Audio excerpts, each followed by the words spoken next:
अजीजों, नेकतरीन माँ बहनों, बेटियों, कारोबारी साथियों और मेरे मजदूर भाइयों, मैं इस वक्त एक जरूरी बात के लिए हाजिर हुआ हूँ। कोरोना के कहर ने पूरी दुनिया को अपने चपेट में ले लिया है। इस वबाई मर्ज से बचने के लिए हुकूमत के जरिए से, मेडिकल के जरिए से जो रहनुमा उसूल दिए जा रहे हैं, उसकी पाबंदी करना हमारा और आपका फरीजा है। लेकिन इस वक्त जो सबसे बड़ी मुसीबत है बिहार पे, वो ये है कि बिहार के मजदूर बाहर में बुरी तरह फंस गए हैं और उनकी खबरगिरी करने वाला कोई नहीं है। और आज बिहार के मजदूरों की हालत फाका कसी और भूख से मरने की हो गई है। नीतीश कुमार जी ने, हमारे मुअज़्ज़ज़ वज़ीर आला ने कई बार इस जुमले को दोहराया है कि साहब, राज्य के खजाने पर सबसे पहला हक जो है वह आपदा पीड़ितों का है। और इस वक्त जबकि देश में इसको राष्ट्रीय आपदा घोषित कर दिया गया है, तो फिर हमारे मजदूरों की खबरगिरी क्यों नहीं की जा रही है। मजदूरों की हालत, जैसा कि आपको मालूम होगा, बाहर में बहुत खराब हो गई है।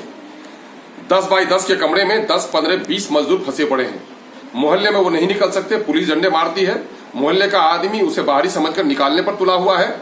मालिक के मकान घर खाली करने का नोटिस दिया हुआ है और हश्र ये है कि बेचारे के पास कौड़ी नहीं है कि वो खाना खा सके। और नतीजा ये है कि बिहार सरकार ने जो हेल्पलाइन जारी किया वो सारा फ्रॉड है, गलत है।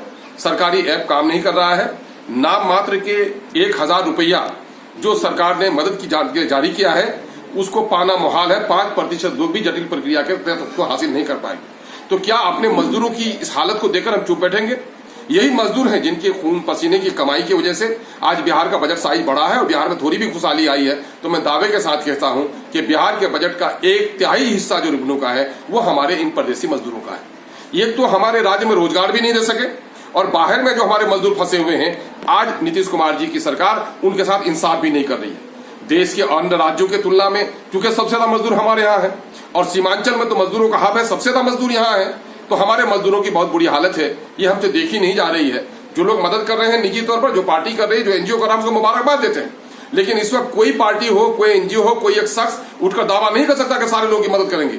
इस वक्त मदद करना हुकूमत की जिम्मेदारी है। इसलिए मैं हुकूमत को गफलत से बेदार करना, इनकी मुजरिमाना खामोशी को तोड़ना, इनके आपराधिक जो रवैया है इससे बाज आने की तलकीन जहां करता हूं, वहीं मैं अपने जनप्रतिनिधियों से, चाहे वार्ड सदस्य साहब हो, चाहे समिति के रुकन हो, चाहे मुखिया जी हो, प्रमुख साहब हो, एमएलए और एमपी हजरात हो, मैं ये गुजारिश करना चाहता हूं कि उठिए और कलमबंद तौर पर यह लड़ाई को शुरू कीजिए कि जो लोग आपके गांव के, मोहल्ले के, पंचायत के, इलाके के जो मजदूर बाहर फंसे हुए हैं, उनके परिवारजनों से एप्लीकेशन लीजिए।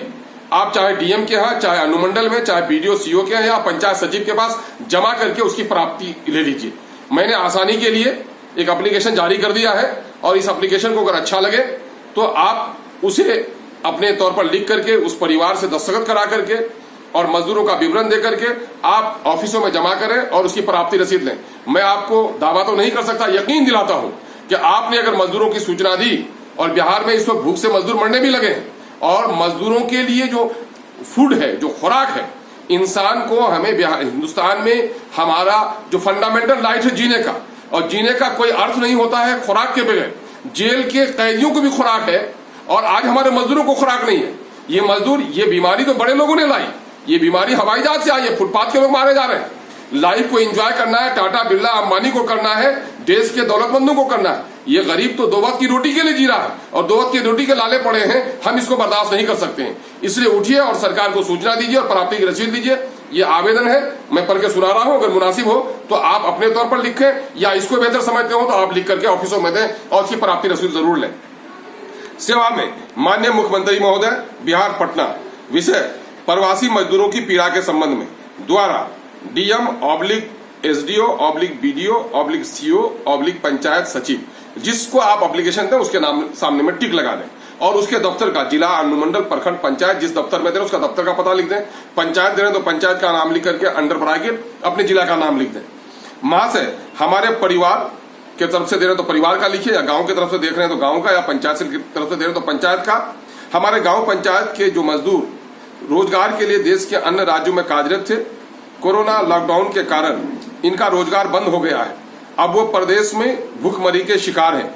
छोटे छोटे कमरे में 10-20 लोग बंद पड़े हैं। बाहर निकलने से इन्हें पुलिस डंडे मारती है। कहीं मकान मालिक उसे निकाल बाहर कर रहे हैं तो कहीं मोहल्ले के लोग बाहरी समझकर परेशान कर रहे हैं। विभिन्न प्रकार की इन कठिनाइयों ने इनका जीना दोभर कर दिया है। इनके रोते बिलखते खून से ऐसा लगता है कि कोरोना संक्रमण से पहले ये लोग भूख से ही मर जाएंगे। खेद का विषय है माननीय मुख्यमंत्री जी कि आपने अपने राज्य में हमें रोजगार का मौका भी नहीं दिया और आपदा की इस घड़ी में अब तक राशन पानी की कोई व्यवस्था भी आपके तरफ से नहीं हो पा रही है। देश के अन्य राज्यों की तुलना में सबसे अधिक मजदूर चूंकि बिहार से हैं, इसलिए आपको इस संबंध में अपनी सहानुभूति पूर्वक प्रयास करनी चाहिए थी, जो अब तक नहीं हो सका है। आपके द्वारा जारी किया गया हेल्पलाइन नंबर एवं ऐप से संपर्क नहीं हो पा रहा है। साथ ही जटिल प्रक्रिया के कारण आपके द्वारा प्रचारित सहायता राशि मात्र 1,000 रुपया से 5% पीड़ित भी लाभान्वित नहीं हो पा रहे हैं। अतः आपसे अनुरोध है, आपसे गुजारिश है कि अविलंब इन प्रवासी मजदूरों के राशन पानी की व्यवस्था की जाए और यदि सरकार से ये संभव नहीं हो सके तो उन मजदूरों को फिर अपने अपने घरों में पहुंचाने का प्रबंध किया जाए। यदि समय रहते आपके द्वारा इस संबंध में उचित कदम नहीं उठाया गया तो हम सरकारी दफ्तरों में जाकर धरना प्रदर्शन करने पर बाध्य होंगे। विश्वासी या भवदीय या आवेदक का नाम लिखकर अपना नाम, पता, अपना मोबाइल नंबर लिख दीजिए और एक फॉर्मेट ये भी है जिसमें आप अपने मजदूरों का विवरण लिख दीजिए। ये दोनों, ये एप्लीकेशन भी है और ये मजदूरों की विवरणी का फॉर्मेट भी है।